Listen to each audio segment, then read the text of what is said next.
예, 안녕하세요. 이번 시간부터는 사회복지학 개론을 공부하시게 될 텐데요. 앞서 세 과목에 이어서 이제 네 번째 과목에 들어오시는데 지금쯤은 좀 많이들 이제 지치실 것 같아요. 근데 오히려 이 사회복지학 개론은 굉장히 수월하게 여러분들이 준비하실 수 있는 것이 그다지 어려운 과목이 아니에요. 그리고 많은 전문 용어가 많이 나온 것도 아니고 그리고 여러분 아시다시피 객관식 시험은 그 내용만 여러분들이 충실히 정확하게 알고 계시면 선택하는데 별로 무리가 없을 것 같아요. 그래서 먼저 앞서서 다른 과목에 대해서도 시험 문제 요령 같은 걸 여러분들이 익히셨을 텐데요. 사회복지학 개론도 역시 그런 요령을 여러분들이 익히셔야 될 것 같아요. 왜 적을 알고 나를 알아야 백전백승이란 말이 있잖아요. 그래서 우리의 적인 이 사회복지학 개론이 어떻게 시험 문제가 출제되는지 먼저 알아야 내가 그거에 대해서 어떻게 대비해서 문제를 풀지 여러분들이 아마 감이 잡히실 것 같아요. 이 시험은 잘 아시다시피 과목당 20문제로 돼 있고 5과목이죠. 그러니까 100점 만점, 문제당 거의 5점이라는 엄청난 점수가 있고요. 그리고 40점 만점으로 40점이 최하점이죠. 그래서 최고 득점으로부터 이제 역순해서 선발 예정 인원을 뽑게 되는데요. 그렇다면 이제 40점이니까 8문제 이상은 맞아야 되는데 설마 이제 어떤 한 과목만 잘 못한다 해서 한 과목을 포기하시는 그런 분들은 없으실 거예요. 40점 커트라인만 넘기지 뭐 이러신 분도 없으시겠죠. 아시다시피 우리 시험은 한 문제가 당락을 결정할 수도 있어요. 그렇기 때문에 본인들이 생각하는 전략이 뭔지 그렇게 짜게 똑같이 20문제를 5과목에 걸쳐서 시험을 보는데 한 문제에 초점을 맞출 것인가, 과목에 초점을 맞출 것인가, 과목 중에 어느 부분에 초점을 맞추실 것인가, 그거를 다 여러분들이 나름 여러분들의 어떤 그 과정이나 기준에 따라서 정하셔야 되는 얘기죠. 그렇다면 이제 결론적으로 말씀을 드리면 100문제에 100분이에요. 그럼 문제당 1분의 시간이 소요가 된다는 걸 여러분들이 계산하실 수 있으실 거예요. 그래서 세 가지 사항만 제가 말씀을 드리고 앞으로 남은 시간 얼마 안 남았잖아요. 활용하는데 큰 도움을 받으시기 바랄게요. 첫 번째는 이제 아는 것은 버려라라는 거예요. 모르는 것을 버려는 거죠. 흔히들 우리가 아는 것만 계속 공부하시는 분이 있으세요. 시간은 엄청 많이 투자를 해놓고 시간 대비 본인의 효율은 굉장히 떨어지는 거죠. 아는 것만 보고 안 좋아하시는 분들은 불합격을 아마 선물 받게 되실 거예요. 시간만 계속 소요가 되니까요.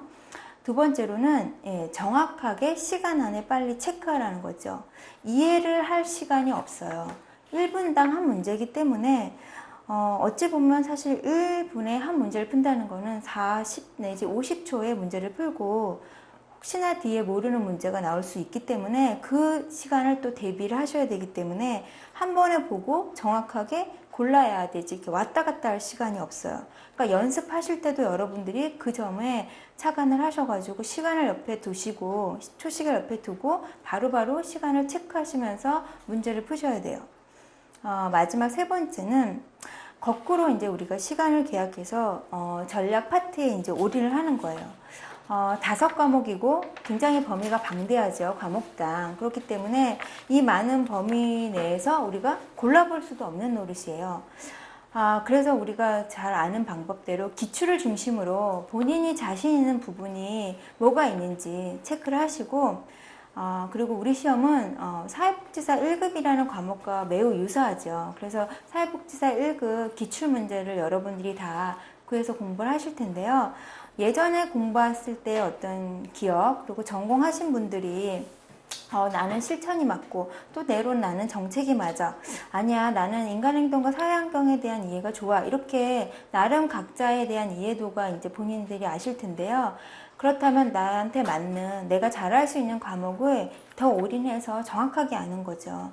객관식 점은 정확한 게 굉장히 중요해요. 무엇보다. 본인이 자신 있는 분야, 범위에 맞춰서 정확하게 숙지를 한 다음에 시험을 남겨두고 디데이를 잡을 때 그 내가 잘할 수 있는 전략 과목을 맨 마지막에 배치를 하는 거죠. 우리 사회복지학 개론 내에서도 내가 정책을 잘하지, 그러면 정책 과목을 가장 뒤에 보는 거예요. 자신이 없는 과목에 시간을 좀 더 할애를 해서 그나마 이해도를 높이는 것이 마지막으로 전략이라면 전략일 수 있겠습니다. 보통 이제 우리가 중국집 배달원들한테 신속 정확을 요구하잖아요. 이제 여러분도 신속 정확이 요구되어야 되는 시기라고 생각합니다. 지금부터라도 확실하게 알고 넘겨야 다시 볼 시간이 지금 여러분들한테는 없잖아요. 이번이 보는 게 마지막이다 생각을 하시고 정확하고 빨리 그렇게 생각을 하시고 앞으로 남은 일정의 전략을 짜시면 될 것 같아요. 그럼 이제 강좌를 시작으로 이제 다시 한번 지금쯤 이제 앞에 세 과목을 하고 나셨기 때문에 좀 많이 지치실 텐데 다시 한번 전열을 가다듬고 남은 시험 일정 기간 동안 내가 어떻게 공부를 해야 될지 비단 이 사회복지학 개론 수업 말고도 다른 과목도 마찬가지로 그렇게 본인의 전략을 짜셔서 계획을 세운 후에 매진하시기 바랍니다. 그럼 이제 수업을 시작할게요. 우리 교재는 아시다시피 핵심 테마 100선으로 이루어져 있습니다. 그래서 제1강, 제1강이라고 제가 표현을 하겠는데 사회복지사 1급 시험에 우리 8과목 보시는 거 다들 아실 거예요. 그래서 제가 그냥 임의로 1강을 인간행동과 사회환경이라고 말씀을 드리겠는데요. 핵심 테마 100선이기 때문에 8과목으로 나누면 한 과목당, 한 강당 한 10여 개의 테마가 나오겠죠. 그래서 그 10여 개의 테마에 맞춰서 우리가 이제 진도를 나갈 예정입니다. 첫 번째가 이제 인간행동과 사회환경인데요. 인간행동과 사회환경은 지난 4년 동안 거의 한 문제 정도밖에 출제가 되지 않았어요. 그래서 기출을 중심으로 하되 정말 꼭 알고 넘어가야 되는 부분만 제가 짚어드릴 거예요. 한 문제라고 해도 이번 시험에 또 두 문제가 나올지는 사실 모를 일이잖아요. 근데 지난 4년간은 거의 한 문제 정도가 나왔기 때문에 그 정도의 어떤 그 가중치로 여러분들이 안배를 하시면 될 것 같아요. 첫 번째 테마 들어갈게요. 인간 행동 발달과 사회 환경이에요.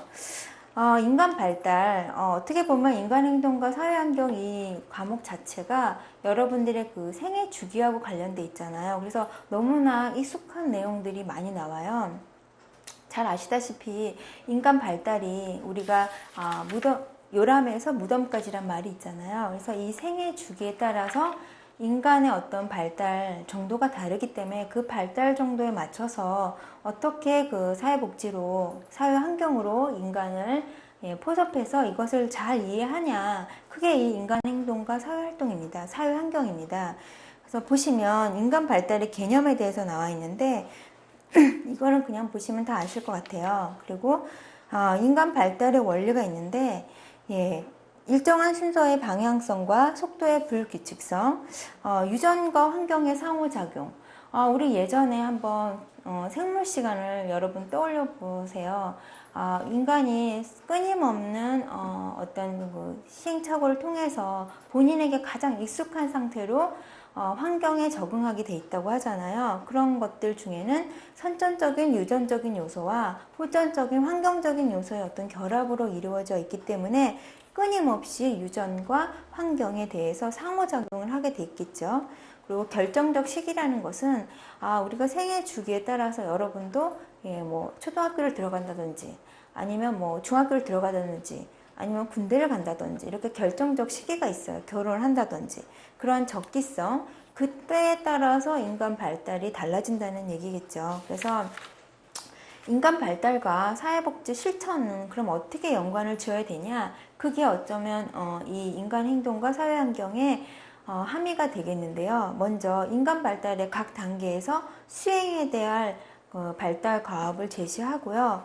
그 전생애 동안에 경험하는 변화 과정을 설명할 수가 있어야 되고, 그리고 인간은 쭉 주기에 따라서 변화를 하기 때문에 당연히 이전의 발달 관계의 결과가 다음의 단계에 영향을 미치겠죠. 여러분도 지금 성인이 되셨는데 청소년기의 어떤 버릇이 지금까지 이어져 오는 경험이 있을 거예요.